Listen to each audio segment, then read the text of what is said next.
Merci pour tout simplement la vie aussi de l'Église.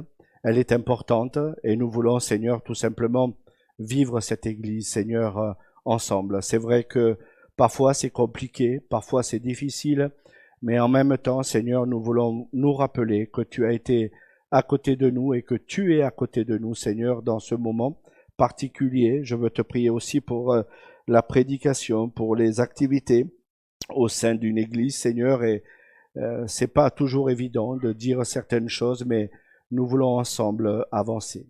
À toi en revienne toute la gloire, au nom du Seigneur Jésus-Christ. Amen.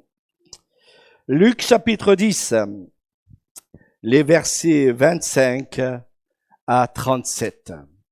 Luc chapitre 10, versets 25 à 37.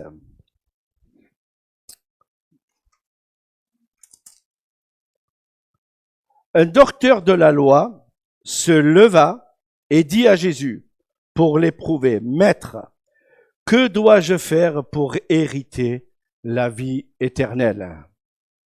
Jésus lui dit, « Qu'est-ce qui est écrit dans la loi? Qui lis-tu » Il répondit, « Tu aimeras le Seigneur ton Dieu de tout ton cœur, de toute ton âme, de toute ta force et de toute ta pensée, et ton prochain comme toi-même. » Tu as bien répondu, lui dit Jésus, fais cela et tu vivras. Mais lui, voulant se justifier, dit à Jésus, et qui est mon prochain? Jésus reprit la parole et dit, un homme descendait de Jérusalem à Jéricho. Il tomba au milieu des brigands qui le dépouillèrent, le chargèrent de coups et s'en allèrent, le laissant à demi-mort. Un sacrificateur qui, par hasard, descendit par là le même chemin, ayant vu cet homme, passa outre.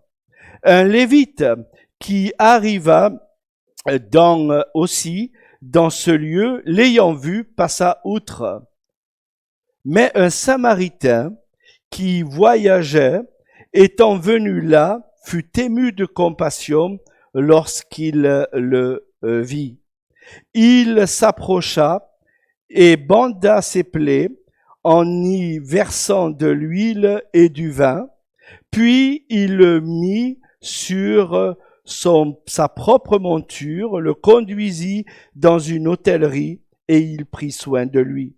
Le lendemain, il tira 2 deniers et le donna à l'hôte et dit, « Aie soin de lui, et ce que tu dépenseras de plus, je te le rendrai à mon retour. » Lequel de ces 3 te semble avoir été le prochain de celui qui était tombé au milieu des brigands?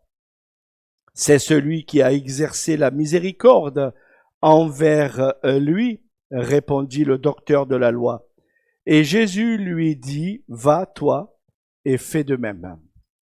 Alors il y a beaucoup de choses dans ce texte, et pour introduire ce texte, j'aimerais vous raconter une petite histoire. C'est l'histoire d'un vieux monsieur qui avait une seule pensée dans son esprit: posséder de l'or, le maximum d'or. Cette pensée est devenue vorace et ça a ravagé son cœur et son cerveau à tel point où à chaque fois qu'il passait devant une vitrine dans son village, il ne voyait que des orfèvres.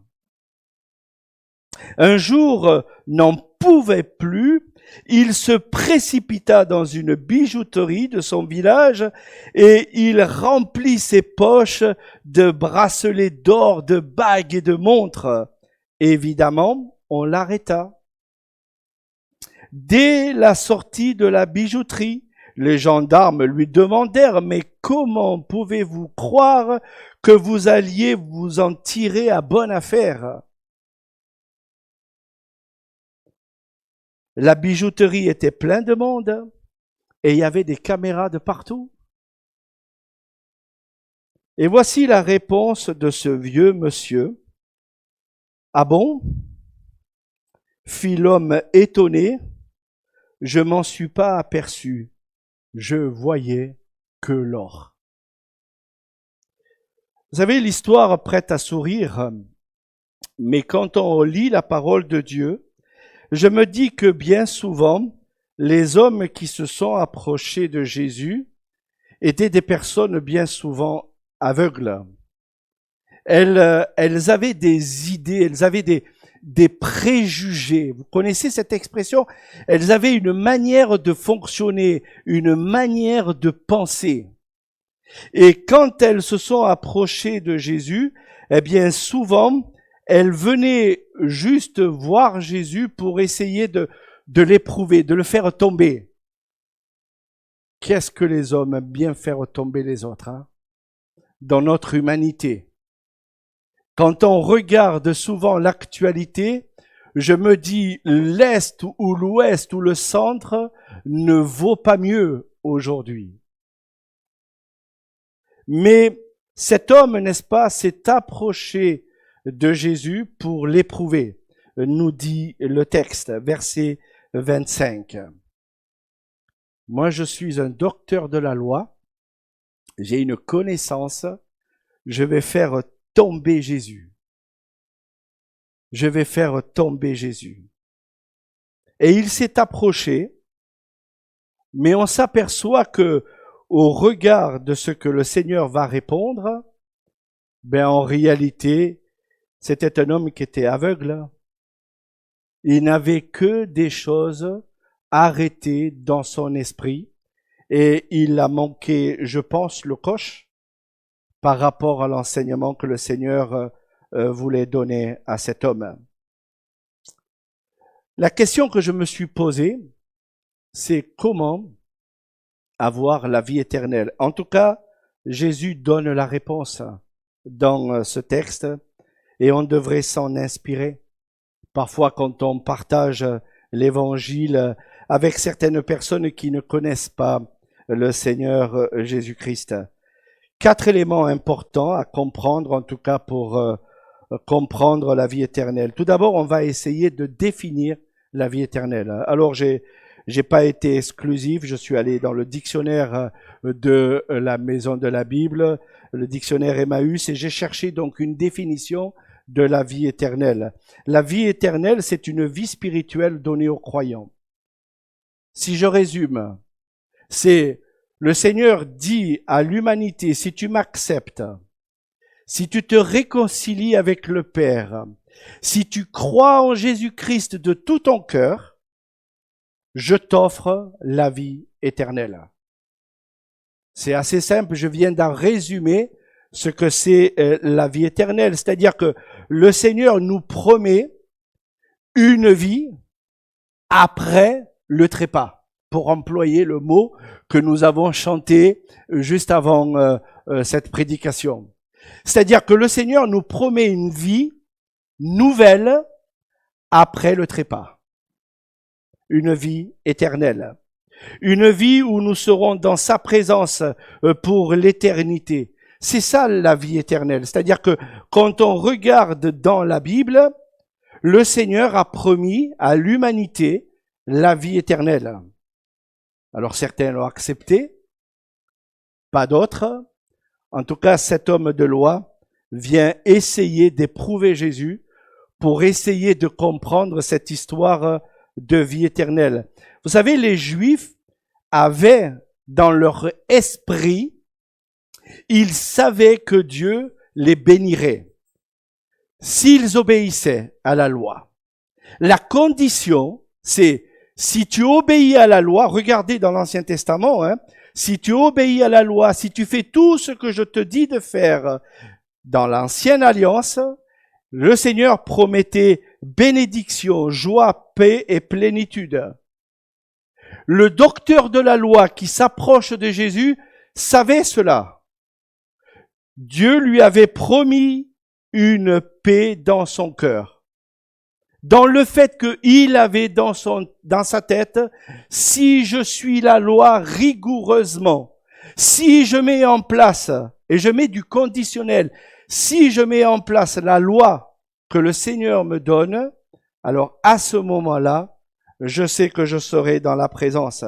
Mais si cet homme s'est approché de Dieu, c'est que dans son esprit, il a dû sûrement se dire, j'ai dû rater quelque chose. J'ai dû faire quelque chose. Je suis passé à côté, c'est pas possible. Jésus est en train de dire des choses, il est en train de faire des choses que on voit pas dans l'ancienne alliance. Il a dû se dire, mais malgré mon étalage, mon zèle religieux, j'ai dû passer à côté de quelque chose. J'ai raté quelque chose de ma vie. Sinon, cet homme ne serait pas venu voir Jésus. C'est une question importante, la vie éternelle. Tous les êtres humains sur cette terre devraient se la poser. Qu'est-ce qu'il y a après la mort? Qu'est-ce qui se passe après la mort? Peut-être que vous vous êtes déjà posé la question. En tout cas, certains se la posent parfois la question, qu'est-ce qu'il y a après la mort? Si vous posez la question à un athée, il vous dira, il n'y a rien. Il n'y a rien après la mort. Mange et bois, demain nous mourrons. Il n'y a rien après la mort. Mais c'est la pensée philosophique aujourd'hui, dans notre monde, dans notre pays en tout cas, mange et bois, car demain nous mourrons. Certains pensent que après la mort, il y a une roue de la résurrection. Je m'explique. C'est quoi cette roue de la résurrection? Vous savez, certains, et ils sont nombreux dans le monde, les bouddhistes et les hindouistes pensent cela. D'accord? Que dans le ciel, ils vont arriver. J'étais peut-être un pauvre, dans la caste des pauvres sur cette terre. Quand je veux revenir dans l'humanité, je vais revenir riche. Ou en poule, en vache, n'importe, en singe. Mais c'est la pensée d'un bouddhiste et d'un hindouiste. C'est-à-dire que dans sa tête, il se dit, après la mort, il y a une résurrection, c'est-à-dire constamment. C'est-à-dire que je meurs, je reviens, je meurs, je reviens, je meurs, je reviens. Certains pensent, qu'est-ce que je peux faire pour avoir la vie éternelle? Est-ce que je dois faire une bonne œuvre, une bonne action?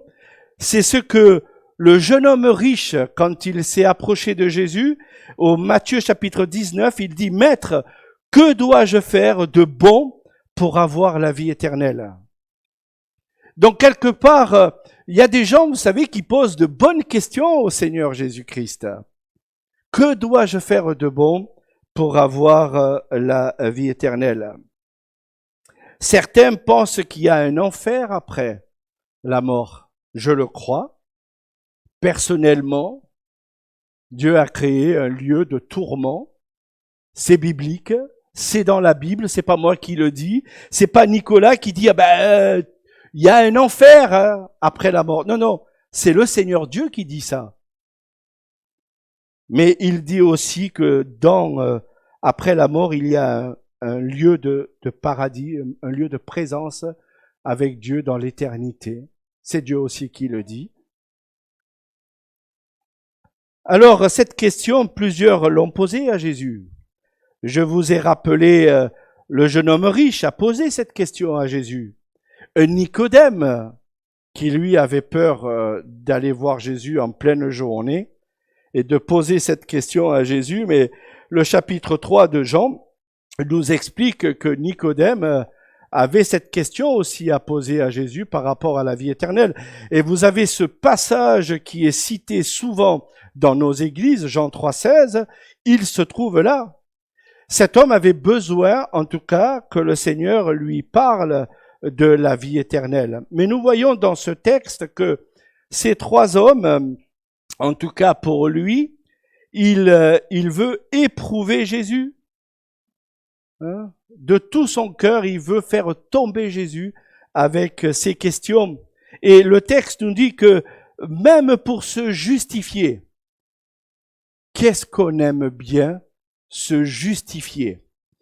Quand on n'a plus de réponse, quand on n'a plus rien à dire, quand on se trouve souvent dans un coin.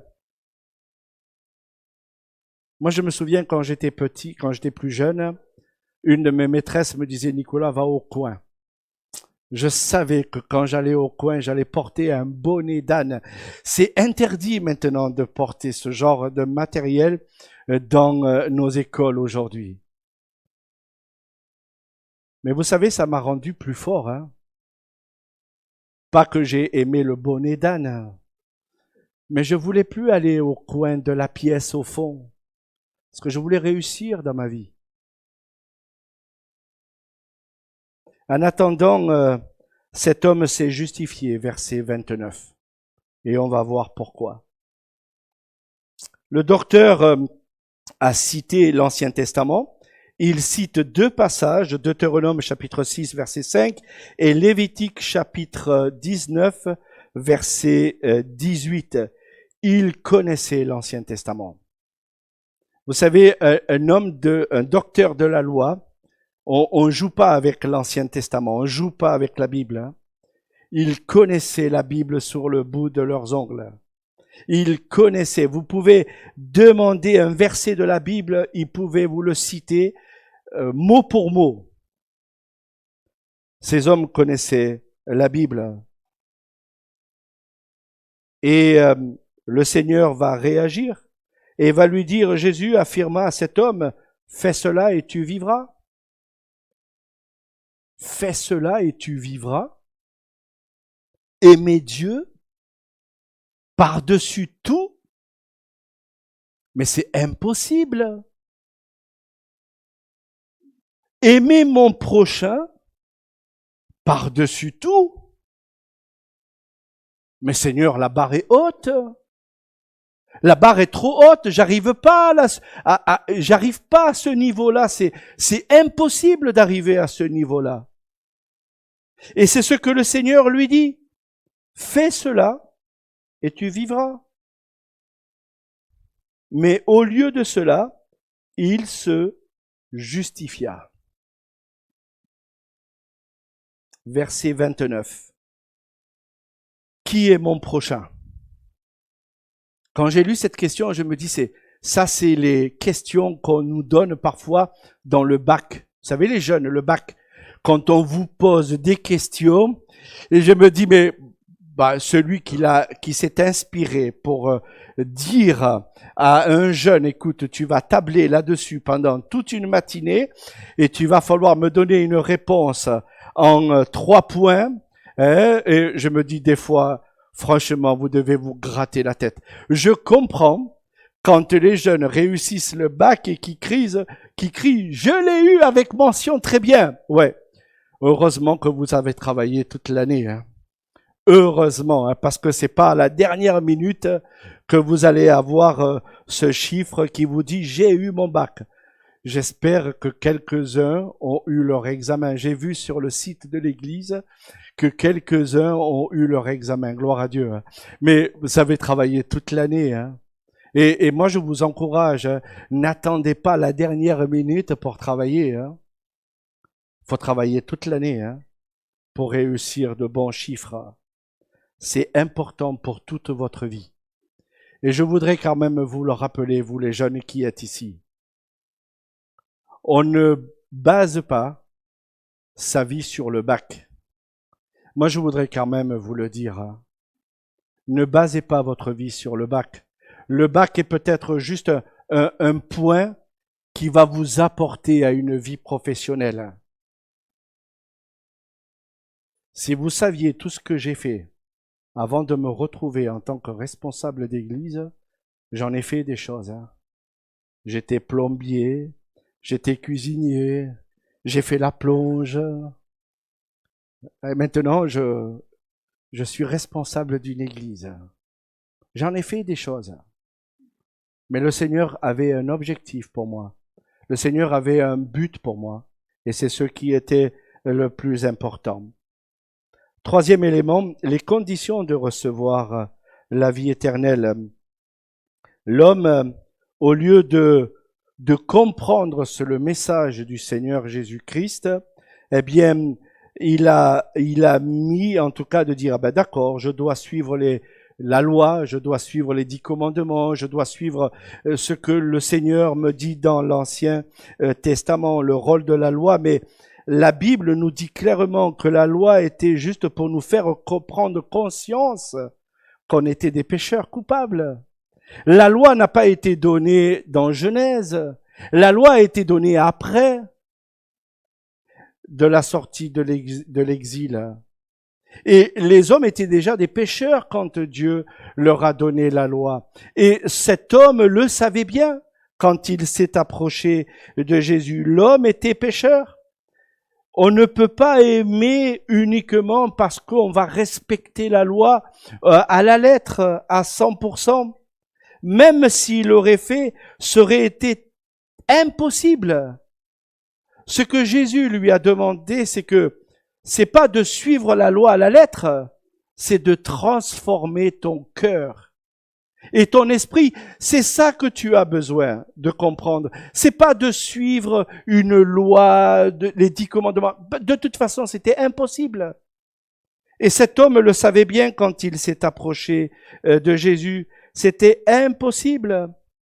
Le Seigneur lui dit, fais ceci et tu vivras. Mais cet homme savait bien que c'était impossible de mettre en place dans sa vie ce genre de choses. Il aurait dû crier peut-être à la miséricorde du Seigneur. Je suis perdu, viens à mon aide, viens à mon secours. Au lieu de cela, il fait la justification. Il justifie ce qu'il doit, en tout cas à ses yeux, justifier. Quel est mon prochain? Quel est mon prochain? Et le Seigneur va lui expliquer, au travers de la parole de Dieu, il va lui expliquer qui est le prochain. Il lui parle d'un sacrificateur, il lui parle d'un lévite qui aurait dû mettre en pratique, juste pour rappel, Deutéronome, je vais reprendre mon texte, Deutéronome chapitre 6 verset 5 et Lévitique chapitre 19 verset 18. Il aurait dû les mettre en pratique. Le sacrificateur, qu'est-ce qu'il a fait? Il a vu un miséreux sur la table, sur le chemin. Qu'est-ce que le texte dit? Il passe outre. On ne sait jamais. Il y a peut-être des brigands cachés. Si je m'arrête pour venir à son secours, je vais prendre sûrement un coup derrière à la tête. Il vaut mieux que je trace très vite mon chemin. Et le sacrificateur, n'est-ce pas, aurait dû faire ce que la loi disait. Tu aimeras ton prochain comme toi-même. Tu dois t'arrêter. Vous savez, dans notre pays, il y a une loi qui est claire. Si vous voyez un accident au bord de la route, que dit la loi? Vous devez vous arrêter. Si vous faites un délit de fuite, vous êtes condamnable. C'est-à-dire, si vous voyez quelqu'un dans la peine, dans la misère, dans la difficulté, vous devez vous arrêter. L'accélérateur doit pas être connu dans ces moments-là. Le frein doit être connu. Vous devez sortir et appeler secours. Vite fait. Si vous prenez la fuite, vous êtes dans ce pays condamnable. Le sacrificateur a fait quoi? Il a pris la fuite. On ne sait jamais. Je m'arrête pas. J'ai pas le temps. J'ai une synagogue qui m'attend. Je me dépêche. Je vais prendre la fuite. Le Lévite, pareil. Il passe à côté de ce malheureux qui était, moi je voudrais quand même vous le rappeler, à demi-mort. Hein. À demi-mort. Hein. Pareil, il passe à côté. Et puis, le Seigneur qui aime bien parfois remettre en place certaines personnes, il va chercher un Samaritain. Alors le Samaritain, dans la Bible, vous le savez maintenant, on le dit souvent dans les prédications, vous savez, les Samaritains étaient des personnes qui n'étaient pas du tout aimées par la nation d'Israël. Si vous disiez à l'époque qu'il est Samaritain, alors là, il valait mieux passer outre le territoire. Hein. On ne traversait pas la Samarie à l'époque. Quand on était un pharisien ou un scribe ou quand on était un homme de loi, on ne traversait pas la Samarie. La Samarie était un endroit détesté.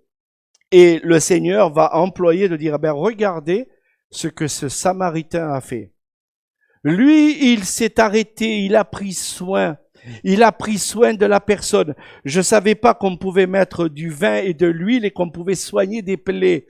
Je viens d'apprendre, voilà, la médecine naturelle. On devrait s'inspirer à la maison. Un bon petit canon de rouge et un petit peu d'huile et ça va régler votre problème de plaies.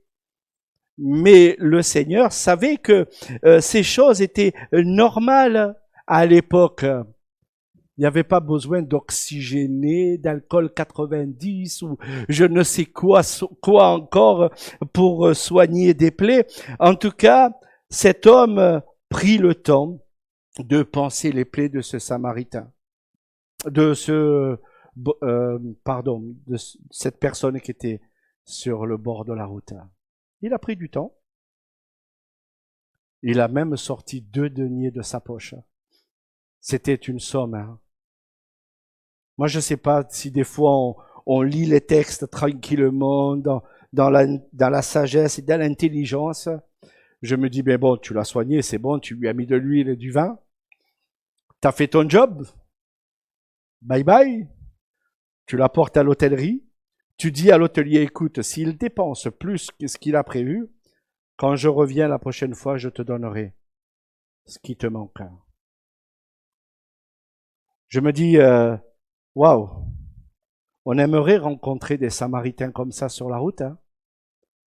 On aimerait rencontrer des hommes qui prennent acte de ce genre de situation parfois dans nos vies.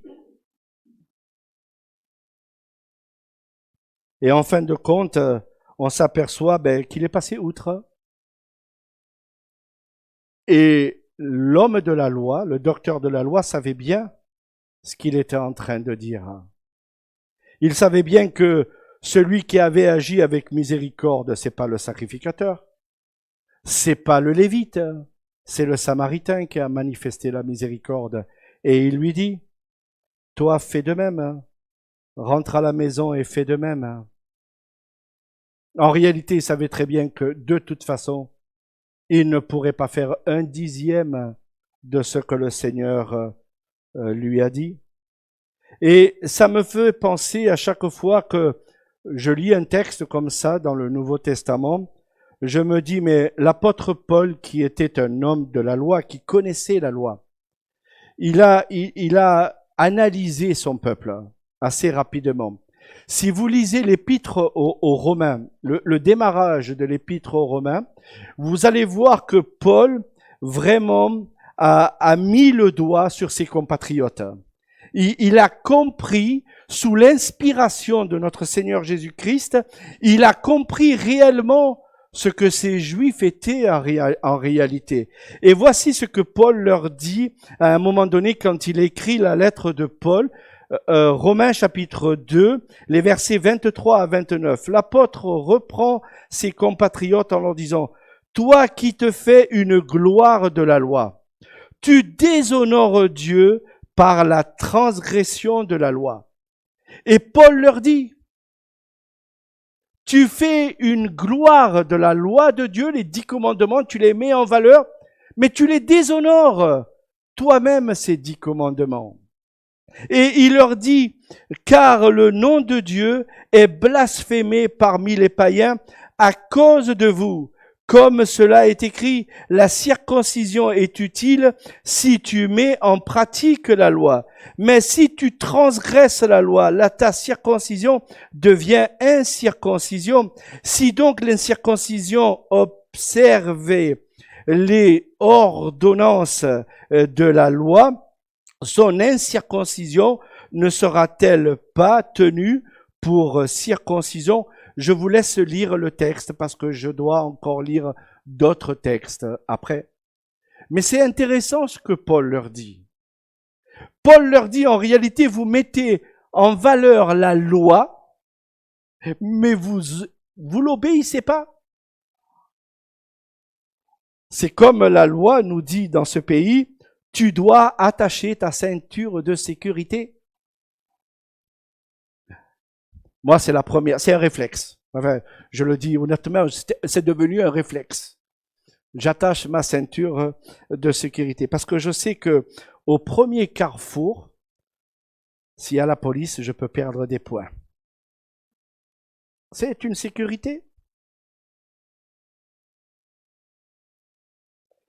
Mais combien de fois, n'est-ce pas, on se justifie à Dieu dans notre vie en disant, mais voilà, regarde Seigneur ce que je fais.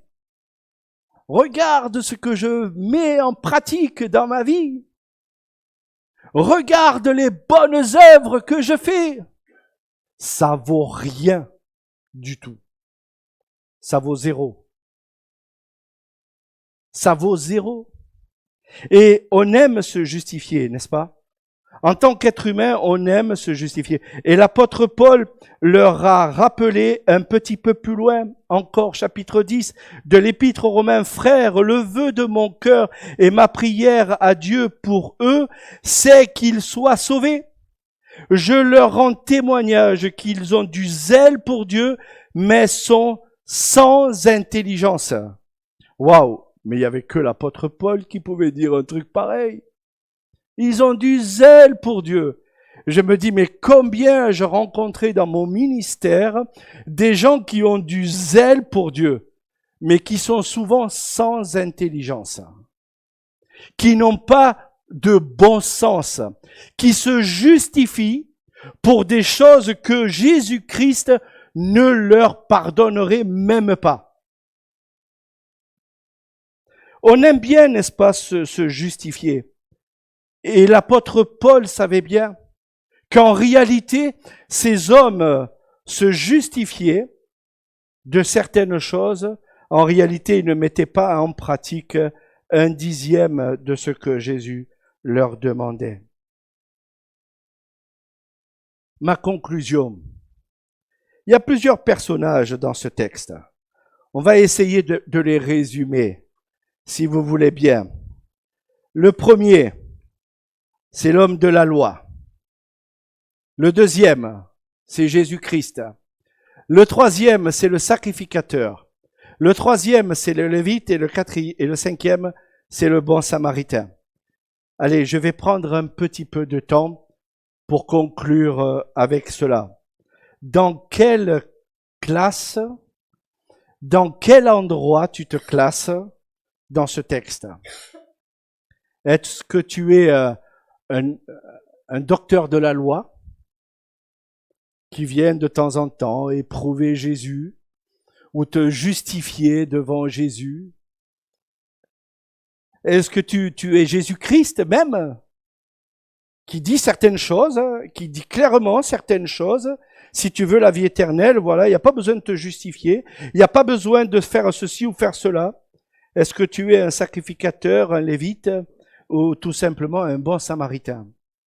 Laissez-moi vous rappeler, pour les personnes qui avaient oublié, c'est quoi un sacrificateur? Un sacrificateur était une personne qui œuvrait dans l'Ancien Testament, un prêtre, un ministre attiré du culte, c'est-à-dire que il officie l'autel, il avait des rites pour le compte de la communauté. Quand on disait qu'on était un sacrificateur, on travaillait pour le Seigneur, on servait le Seigneur. Quand je regarde ce que le Seigneur a exigé des sacrificateurs, on ne devait pas faire n'importe quoi en tant que sacrificateur.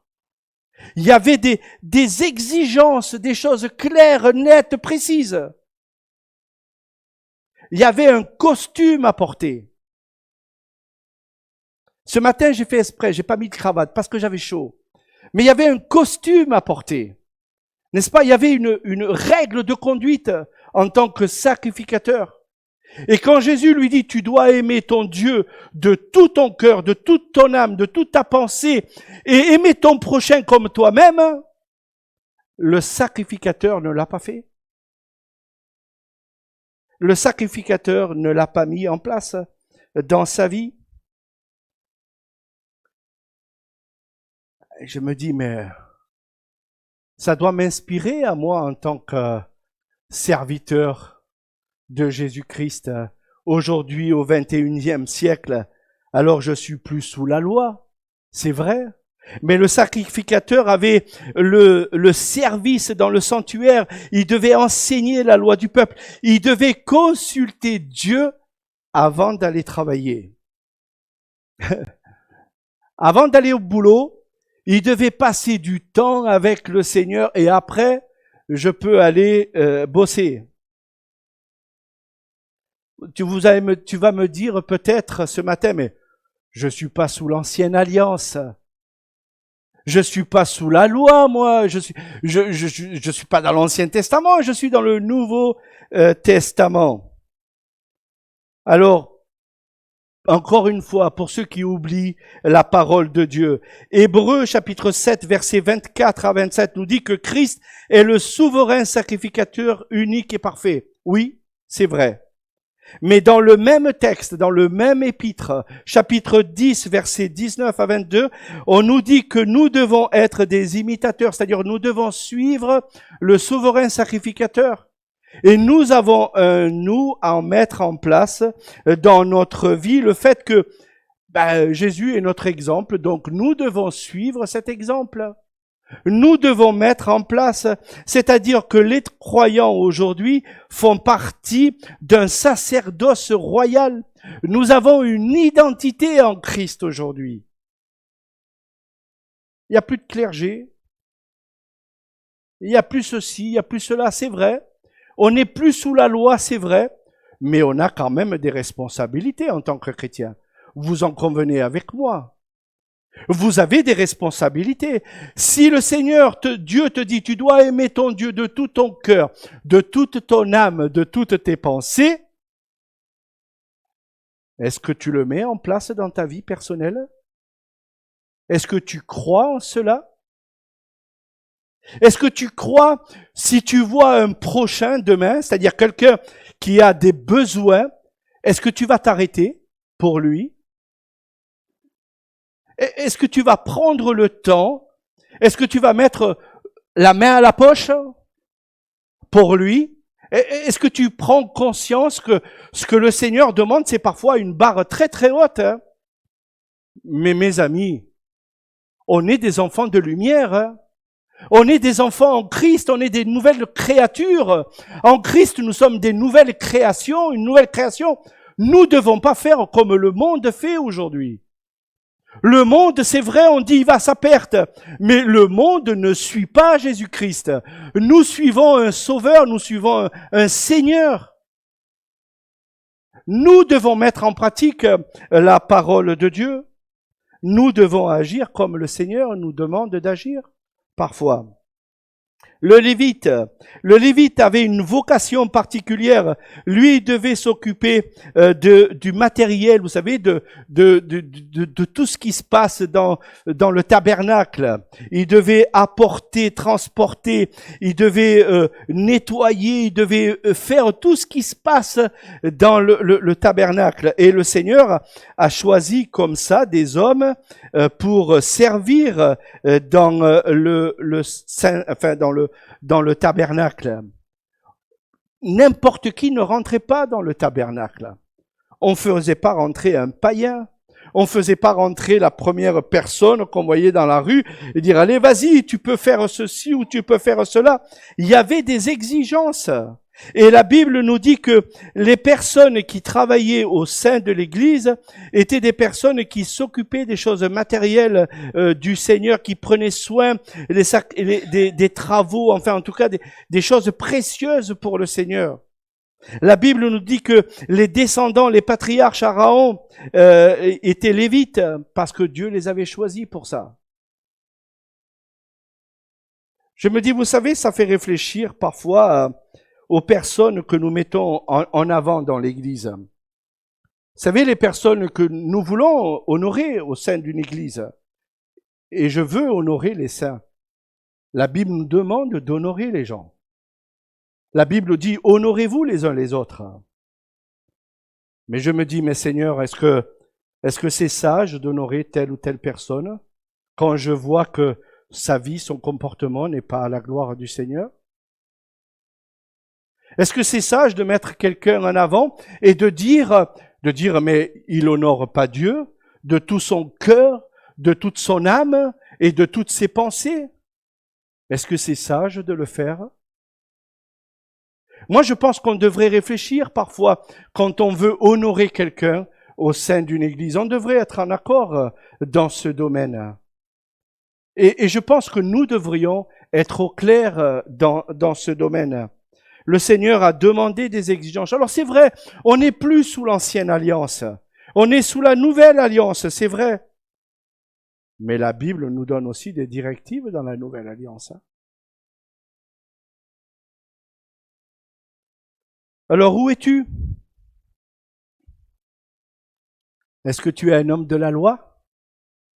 Est-ce que tu aimes bien venir voir Dieu et dire, Seigneur, tu m'as pas accordé la guérison, je suis tombé dans la déception, je t'en veux pour telle ou telle chose, je me justifie pour telle ou telle chose dans ma vie.